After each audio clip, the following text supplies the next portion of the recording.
آپ تو فرما رہے ہیں بالکل انہی کے نقش قدم پہ چلو گے، حتیٰ کہ اگر ان میں کوئی اپنی ماں سے بدکاری کرنے والا ہوگا تو تم میں بھی ایسے افراد موجود ہوں گے، پوری انہی کی تقلید کرو گے۔ آج ویسے بیماری دیکھ لو امت میں، سب سے بڑی بیماری یہود و نصارہ کی تقلید ہے۔ بے شک لباس انہی والا، شکلیں انہی والی، رسم و رواج انہی والے، طور طریقے انہی والے، بے حیائی انہی والی، سب، اور اس مغرب کی تقلید اس کو امت فخر سمجھ رہی ہے۔ اور پیغمبر کریم کی اس پیشین گوئی پر ذرا توجہ فرماؤ، پیغمبر کریم نے کیسی بات کی۔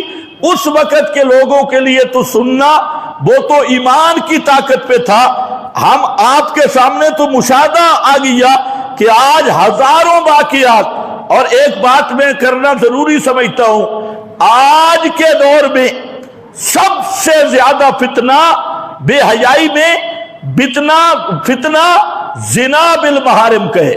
بالکل بالکل کیا ہے؟ زنا بالمحارم، بولو بولو، زنا بالمحارم کیا ہے؟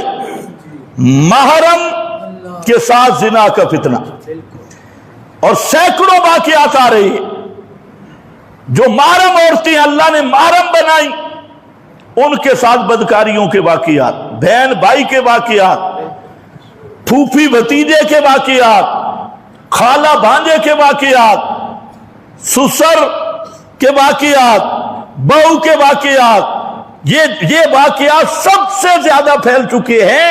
اور یہ کیا ہے؟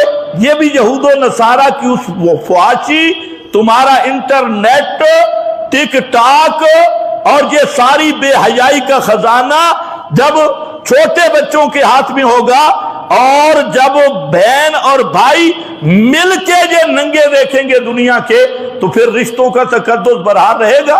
نہیں، سوال نہیں پیدا ہوتا۔ لیکن اس طرف توجہ دینداروں کی بھی نہیں، یہی وجہ آج فیشن بن گئی، آج مولوی کے گھر شرعی پردہ نہیں، اور یاد رکھ لو جس عالم کے گھر میں شرعی پردہ نہیں وہ اعلانیہ فاسق ہے، اس کے پیچھے نماز نہیں۔ بے شک مولوی بن کے دین کے راہ پر اور شرعی پردہ ہی نہیں، مصیبت ہی مصیبت ہے۔ تو فرمایا یہود و نصارہ کے نقش قدم پہ چلو گے۔